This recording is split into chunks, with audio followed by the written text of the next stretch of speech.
guys, welcome back to my channel Heaven's Tutorial. Today we are going to study about the third chapter of physics, that is laws of motion. And let me tell you, this is one of the most important chapters in physics.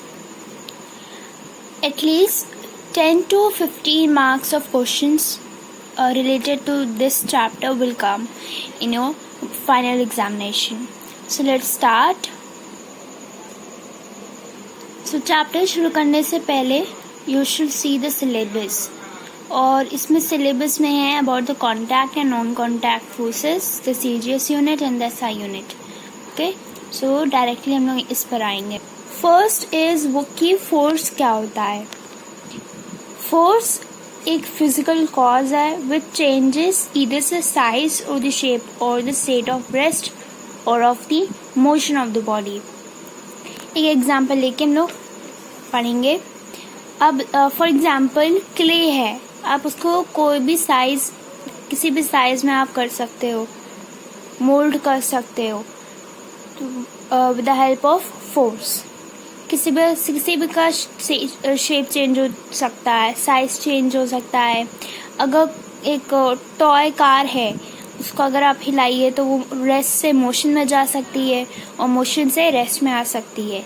So force क्या है, एक physical cause है which changes either the size or the shape or the state of rest or of motion of the body. Now kinds of forces. So there are two kinds of forces, contact forces and the non-contact forces. By the word contact, you can easily understand कि ये जो है ये force है related, it is related to physical contact with the object. So the force which are applied on bodies by making a physical contact, they are called your contact forces. Now examples are very important because 2019 to 2020 जो हम लोग ने board दिया था उसमें एक question आया था, draw the diagram of to show the frictional force. So we have to ये डायग्राम ड्रॉ करना था, इसलिए it is important for you to read the examples और ये सिलेबस में है. Okay, so first example is your frictional force. अब frictional force क्या होती है. Now for example here, when a body slides over a rough surface, a force starts acting on the body in a direction opposite to the motion of the body along the surface in contact. This is called the friction force or the force of friction. Now see this diagram. Book इस तरफ push करी जा रही है but friction इधर लग रहा है. जहाँ तक मुझे लगता है इसकी डेफिनेशन नहीं पूछी जाएगी, हाँ, बट डायग्राम पूछा जा सकता है. ओके, सो फ्रिक्शनल फोर्स क्या होती है. जैसे कि हम लोग ने कोई भी एक बुक हम लोग ने पुश करी to your left, friction force कहाँ लगेगा, to your right, I mean book का. as you can see in this example, so that the opposite force, that is called your frictional force. Next is normal reaction force.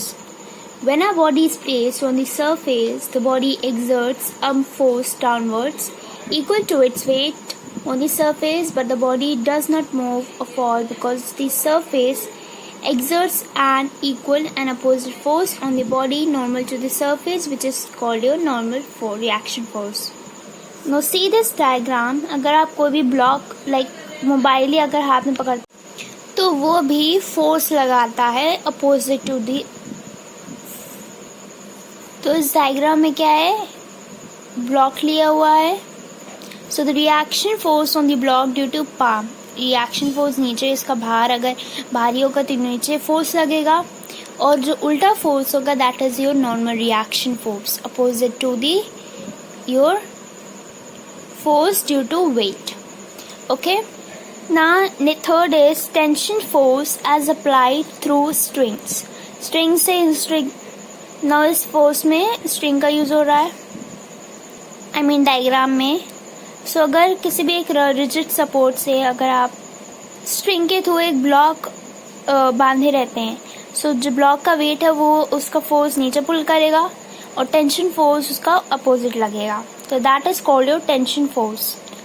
or you could say the force of tension. Next is force exerted by a string. Now इसमें string use हो रही है. अब like सोफे का string हो, so जब बैठते हैं तो जो string है वो push होगी और force ऊपर लगेगा, और जब pull करेंगे string को तो force जो force है that is restoring force जिसे कहते हैं वो opposite direction में लगेगा. Okay, so remember this is called your restoring force in when a force exerted by us. Next is force exerted during collision. Collision का मतलब होता है टकराना, collide करना. So अगर आप दो बॉल को एक दूसरे की तरफ अगर आप मूव कराते हो, so एक मोमेंट आएगा कि they will collide, एक दूसरे से टकरा जाएंगे और फिर अलग हो जाएंगे. So that force that is called the force of collision. So these are the examples and इसमें diagrams important हैं. Next is your non-contact force. Non-contact force जो कि that is experience without being physically touched. जैसे कि gravitational force हो गया, electrostatic force हो गया, magnetic force हो गया, ये सारी चीज़ें हैं. Now gravitational force, the force on a body due to the Earth's attraction. जो Earth's force एक body पे पड़ता है, why? Because of the Earth's attraction, that is called a force of gravity or the weight of the body. Gravitational force से ही Newton ने law of motion निकाला था. उन्होंने क्या देखा था कि पेड़ के नीचे बैठे हुए थे, उनके ऊपर एक सेब गिर गया. Why? Because of gravitational force. Next is electrostatic force, जिसके बारे में आप जान लिए होंगे.